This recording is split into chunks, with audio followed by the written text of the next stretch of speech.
প্রতি ফুটবলারের স্বপ্ন বিশ্বকাপ ট্রফি নিয়ে নিজ দেশে ফেরা। তেমনই এক সময় সাক্ষী হলেন স্পেনের অধিনায়ক রদ্রি। ট্রফি হাতে মাদ্রিদ বিমানবন্দরে পৌঁছালো পুরো দল। সেখানে আলাদাভাবে নজর কেড়েছেন স্পেনের তরুণ সেনসেশন লামিন ইয়ামাল। দুইবারের শিরোপা জয়ীদের জন্য নিজ দেশে রয়েছে বেশ কিছু আয়োজন।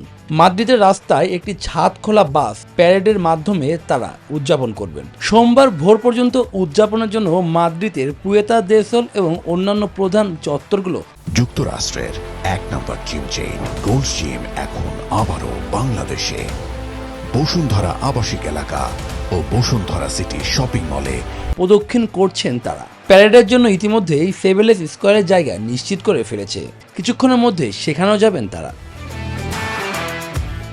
বিশ্ব চ্যাম্পিয়নদের প্রথম আনুষ্ঠানিক গন্তব্য হবে জার জুয়েলার রাজপ্রাসাদ, যেখানে রাজা ষষ্ঠ ফিলিপ আর রাজ পরিবার নব মুকুটধারী বিশ্ব চ্যাম্পিয়নদের আনুষ্ঠানিকভাবে অভিনন্দন জানাবে।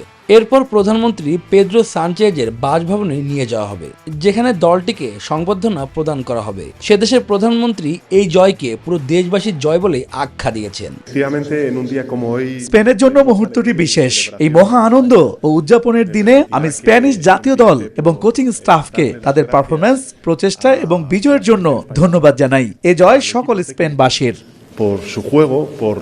2010 সালে ইকার ক্যাসিয়াসের পর 2026 সালে রদ্রি স্পেনকে এনে দিলেন ফুটবলের গ্রেটেস্ট শো অন আর্থের ট্রফিটা। শুভদেবনাথ, নিউজ 24।